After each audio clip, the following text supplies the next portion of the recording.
January's faves and fails, so I'm just going to hop right in. So first things first, let's talk about the beauty products that I've been loving this month, and two of those items are the Revlon Nearly Naked Foundation and Powder. I mean, these things, I think that this, I've watched January favorites, that's like from other people, and I think that this is like on everyone's favorites list because these products are just so awesome. I love the powder. I think especially I've been wearing the powder like every single day because I don't always wear foundation, but when I do wear foundation, I've definitely been wearing this one. But if I don't wear foundation, I just put on like concealer under my eyes and I will use the powder on top of it because it's just so great. I really love the consistency of the powder and the coverage that it gives, even without feeling cakey and everything. The foundation is great. I love the way the foundation feels. It feels really lightweight, like you're not wearing any foundation. The only thing that I don't really particularly like is the color range. They don't have a ton of colors. I think they're like 8 or maybe 9 colors. I'm not sure, maybe even less than that. And caramel is the darkest. So if you are deeper than me, then you're kind of not gonna be able to find your shade. So hopefully, or maybe Revlon will release more shades to match, like maybe like cappuccino, like to match some of the other shades of foundations that they have. So I know that sometimes they like to test out products in the market before they, you know, commit to making more shades. So I hope that they do. Another thing that I'm really not all that fond of is the fact that this is a little bit too red for me. So what I'm actually thinking about doing, because I've run out of my Sally Hansen Mocha foundation, which I mix with it, and that's like beige, and so it beiges this out and helps with my like yellowish skin tone, is I might purchase toast and see if mixing toast and caramel will work better with my skin. But in terms of like the consistency and the coverage that it gives, which is really just like a light coverage, you can sheer it out. You might be able to build it up to medium, but it's really not going to be for like somebody who needs a full coverage foundation. But I have a full review on this that I will link down below and right here so that you can check that out if you're interested. Second, let's talk about nail polishes because I did a January nail polish haul because I have been obsessed with nail polish just in general this month, but most particularly with nude type shades. And so my favorite one of the month, even though I only wore it like one time, I wanted to wear it like every single time, but I didn't, is Bare Bones by Revlon. This was in my haul for my January nail polish haul, and I think I must have spilled it or something, so that's why it's like on the rim right there. But yeah, it's just like a really pretty, I want you to get like the full color so it's not by the light, but it's like just a pretty beige color. I mean, the color is Bare Bones, but it's really, I don't know, it almost has like a green cast, like almost like a really light green khaki type cast, and I really like it on nails. It makes your nails pop without being too like stark, so I really like that. The second color that I've loved, which I actually have on my nails right now, at least on these, not this one, but I actually have it on these nails right now, but it's chipping, so I need to take it off tonight, this is Sally Hansen's Hardest Nails in Stonewall, and I got this for 69 cents at Walgreens. Like, it was on sale, and I was so happy because I really love it. I picked it up because it reminded me a lot of OPI's Tickle My Fancy, and so here's a little, one of those little travel sets, not travel sets, but one of those little gift sets that you can get from Sephora. So this is actually Tickle My Fancy by OPI, and this is Sandstone. So you can see they're not exactly the same color. Tickle My Fancy is a little bit darker, but that's okay because I like Sandstone a lot better than Tickle My Fancy, even though I picked it up because I thought it would look like Tickle My Fancy. Does that make sense? So nude, beige type nail polishes, I was sort of all about that in the month of January. Okay, and then I actually have 3 products from the Wet n Wild Fergie Center Stage collection that I've loved for the month of January. The first one is this palette, and it's the Metropolitan Nights palette. And I think pretty much every time I went to do my eye makeup, I've used this palette because it's easy, everything is there. I use all the colors that I use are in one palette. I don't have to reach for anything else. I put this taupey color all over my lid, and then I will add some of the gold on my inner tear duct. I will mix the gold and the white and use that as a highlight color, and then take the black or the sparkly black one, and I will use that for my outer V, and it's just a really easy smoky eye.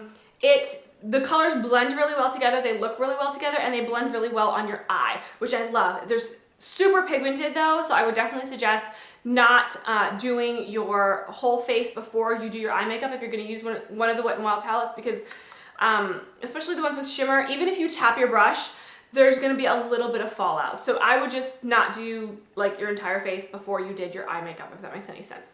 But yeah, I mean, I love all the palettes, but I think that this is the one that I've gone to the most for the month. So this is Metropolitan Nights.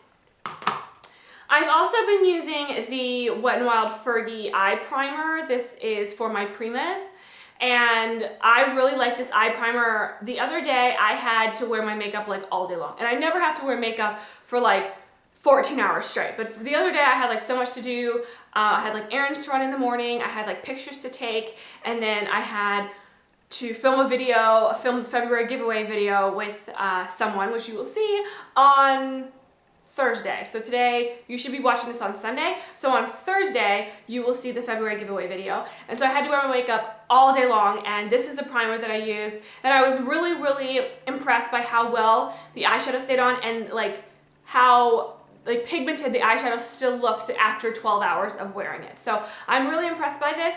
My battery's gonna die. I wish it didn't. So I'm really impressed by this. Yeah, let me change my battery. Okay, so the other item from the Fergie collection that I really love is this color right here. It's a lipstick. It's one of the lipsticks. This is Ferguson Crest Cabernet, and it's such a deep, like, Cabernet, purpley wine color. It's so great. I wish I could put it on right now, but yeah, I'm not wearing that color, so I'm not going to. This is such a great color, and the staying power of this is awesome. Like, it can stay for several hours. Like, I can put it on in the morning, go through lunch, eat it, and there'll still be a lip stain on my lips, which I love, because after like it's worn off and there's still the stain, then you can just apply lip gloss on top of it and go for even longer, like without reapplying the lipstick. So normally when I wear this lipstick, I don't actually take the lipstick with me. I just leave it at home because I don't find that I have to reapply it when I'm at work or anything. By the time I get through the end of the day, I still have like a berry stain, which I love.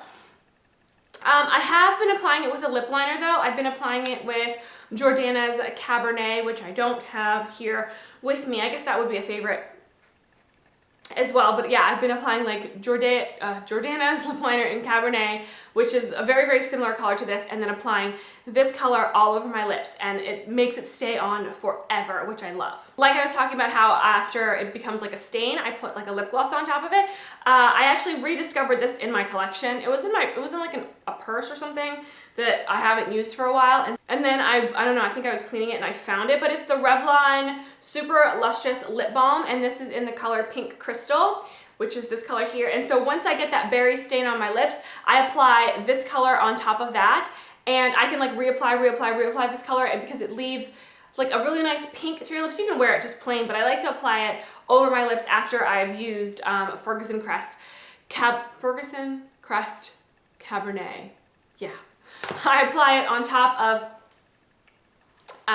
the lip stain that leaves behind, and it just increases the stain power. It's super moisturizing. I love like the hint of color that this gives, and yeah, I don't think that they sell these anymore, so I hate to feature it if it's like not being sold in stores, but I still love it. Again, Revlon Super Lustrous Pink Crystal. This stuff, like, there's a lot of product in here. Like, I don't even know like when I'm gonna get rid of all this product, because there's a lot of product in there. Okay, last two makeup items are these little babies right here. These are Revlon's Growlicious pencils, and why have I not used these before? I have no idea, but because I used to be like a super fan of Milani's Liquify. But after a while, I don't know, like Liquify just wasn't as dark, it wasn't as creamy, at least when I compared it to these two. Like, I got these from the CVS clearance, the beauty clearance that they were having, and I had a video on it, and I said that I had picked these two up. I picked up Onyx, which is the black color, and then I picked up, what's the other color? Expresso, which is, so Onyx is black. It goes on like super duper creamy, and then Expresso is brown, and that goes on super creamy as well. So see how pigmented and creamy it just glides on, and it glides onto the waterline. I actually even use this to line my upper lashes. Expresso is great during the day if you are not really interested in having like a black liner because you think it's too harsh for your skin tone or your eye color or whatever. I love both of them. I love the creaminess, even the staying power. Like, after it is set, it stays on pretty much for the entire day, and I've never had a problem with it smudging, although I do set it, especially if I wear it on my waterline, I do set that with a powder just in case. But yeah, I've never had a problem with it smudging or smearing off. It's lasted for hours and hours and hours. So these two have been my go-to eyeliners of the month. Okay, and then my two favorite brushes that I have been using this month. The first favorite brush is the Buffing brush by Real Techniques, the Samantha Chapman brushes. And at first, when I first got this, I really liked it, but it was really, really stiff. I found that it was like so dense and so stiff that I was having a hard time using it for foundation. Like I always see like the Pixie Woo sisters using it for foundation and stuff like that, but I found that it was like just too stiff when I first got it. So more recently, I've been using it to contour. So I've dipped it in like my contour shade and then I've applied it to the hollows of my cheeks right here. And it has worked really well. And then beyond that, I think that after I have been using it so often, because I've been using it almost every day, like every day that I'm contouring, I feel like it has softened up a little bit, so it's not so stiff. So next, I'm going to actually try using it with a foundation. The other thing that I did the other day, because I was just so lazy and I have like a ton of like really dirty brushes, is I actually used it like on my eye. I took it like, I had like an eyeshadow that I think I was blending out, and so I just took it on my eye and went like that. And I loved it. Like it really blended out the color that I needed it to blend out. Of course it's like too big for my eye. I mean, look at that. But I wish that they would come up with a brush that was half this size that I could use on my eye. I know they have the blending brush, but again, that blending brush that they have, even though I love it, it's a little stiff, so I don't really use it on my eye to blend out anything because I feel like it tugs and it pulls. So I use that more for like detail work when it comes to applying concealer and stuff like that, or I would use that to contour my nose because it's like really narrow and thin. Maybe if I use that a little bit more, it'll soften up and then I can use it on my eye and I won't feel like it's so stiff. It's an idea. The second brush that I've been using, and I really don't even know where I got this brush, like I think that I got it from either Coastal Scents or Crown Brush. If you have this brush or if you know of where you can purchase this brush, then leave that comment down below. But it is a C408 chisel shader. It doesn't say like that it's Coastal Scents or Crown Brush or anything like that. It just says chisel shader. And it looks like this. Sorry. And when I first got this brush, what I used to use it for is I used to use it to set like the eyeliner under my eye. Like if I would apply a black liner to my eye and then I would use this to smudge it out, or use it to, I dip it in like a little black shadow and then I use this to smudge the shadow or the color, I just dropped it, onto my lower lashes. But more recently, I have been using it for my brows. I don't even know why I reached for this brush, like how that happened. Again, maybe it's because all of my brushes are dirty and they're like everywhere. Like I need to like wash my brushes, I really do. But all my brushes are dirty, and so I think I reached for this brush because I needed to fill in my brows. And when I filled my brows in using this brush, like it was amazing. Like I was like, this brush is awesome. Like why have I never used it to fill in my brows? And I know it's like an unconventional shape for like brow filling because it's like rounded, but I find one that it's like really compact and dense, so it blends in the color well, whether you're using shadow or pencil. And I've been using pencil lately, so I really need to blend it out so it doesn't look like I'm drawing on my eyebrows. And then another thing is I can get like right here, and it's like the perfect size for the edge of my eyebrow so that I can like smooth it out and it doesn't look like it's like a square or a block right there, which is not really the look that I like the most. Yeah, and then it just works so well to blend in everything, and it just goes so well with my eyebrow, what's the word I'm looking for? My eyebrow thickness. It goes so well with my eyebrow thickness. So I have really been loving this brush. Like I think that this is going to be my favorite brush for eyebrows for a very long time because I just love it so much. And it makes doing my brows so much easier, and it makes them just look a lot evener. Like I always have a problem with my left brow. It just takes me forever to do it. And I feel like with this one, because of the size, it works really, really well. I have 5 minutes left on my camera, so let me finish. Okay, next, scents. So my favorite scents of the month. The first scent that I've been wearing mostly is Victoria's Secret's Pink All Day. And I've been wearing this because it's sort of a, I don't want to say spicy, but it's a heavier scent. Like this is not like a fresh, citrusy, scent. It's a scent that I think goes really well in the wintertime because it's a little heavier than, a sweet scent. I wish I could describe it, but I almost feel like there's jasmine in it. I don't know. If I can find what it actually, I just spit.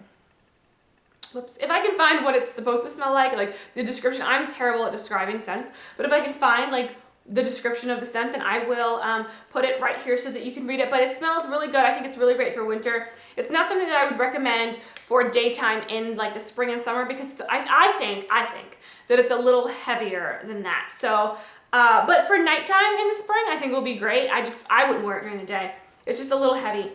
But for winter, I think it's really great. I like heavier scents in the winter, ones that are a little bit more woodsy or even musky. Musk, like a musk. Ones with more of like a spicy scent. I don't like a ton of spice, but if there was a spicy scent that I like I really love Armani Code perfume because it's just a little heavier. I love it for the winter time. So this is one that I've been loving for the month of January. If you've smelled me, this is probably what I've been wearing. And my favorite candle, the candle that I have been burning for the month of January, the candle that I've been burning in my bedroom. This candle I don't burn in my bedroom because I don't find that the scent is like my favorite. I like it because it gives a scent to the room, but it's not the candle that I've been burning in my bedroom. It just sort of stays here in the studio. But the one that I've been burning in my bedroom is this one right here. This is actually Frosted Cranberry. It's a Bath & Body Works candle. Frosted Cranberry, and I like it because the smell it's just a sweet smell. It's like a sweet winter smell. And living in Florida, like you don't really get a ton of like winter smells. Like when I lived up north, you know, you could go outside, you could smell like fireplaces burning. You can almost smell the briskness in the air. But in Florida, in South Florida, in Miami, you definitely don't have like a fireplace burning or briskness in the air or like, you know, hot chocolate or anything that's like wintry holiday smell. So that's why I love like winter scent smelling candles for my bedroom because they're just sort of soothing and remind me of like my childhood when I grew up in Maryland. So that's why I really like this one. It's a sweet smell. I mean, I don't know that it actually smells like frosted cranberry, but I guess it does because that's the name of it. It's just a really sweet, you do sort of get like a hint of like pine and woodsy kind of smell from it, and then the sweetness of the cranberry. So this is the one that I've been burning. I haven't burned it like too much, but when I go to light a candle in my bedroom, this is the one that I have been burning. So that's that. Okay guys, so that is my January favorites. Please let me know what your January favorites are. If you have any of the same favorites that I've had for the month of January, then definitely let me know. And if there are any products that you think I should try for the month of February, then I want to know that too. So I hope you guys are having a really awesome day, and I will see you guys in the next video. Take care. Bye. Oh my gosh, so I totally forgot to mention my fail, and I have one fail for the month, so let me show it to you. And so I'm holding it because I'm like just starting to edit this video, but I wanted to talk about my one fail. So the one fail that I have is my Wet n Wild gel liner. And I don't know if it's just I have 1 minute to talk about this. So I don't know if it's just my gel liner because I've used this before and it's never dried up. But this one, if you can see that, like it's like totally dried up, and I opened this like a month ago, and it dried up so quickly. I'm so disappointed in the fact that my gel liner is now busted. This was like my favorite. I've used this before, and again, it has lasted me for months and months, so I don't really know why this particular one decided that it wanted to dry up on it, but it's completely dry. I will probably fix it with a little water and glycerin just to revive it a little bit, but I did want to talk about my one product fail, which is my gel liner. Woohoo, so sad. Okay guys, so that's it. I'll see you guys next time. Bye!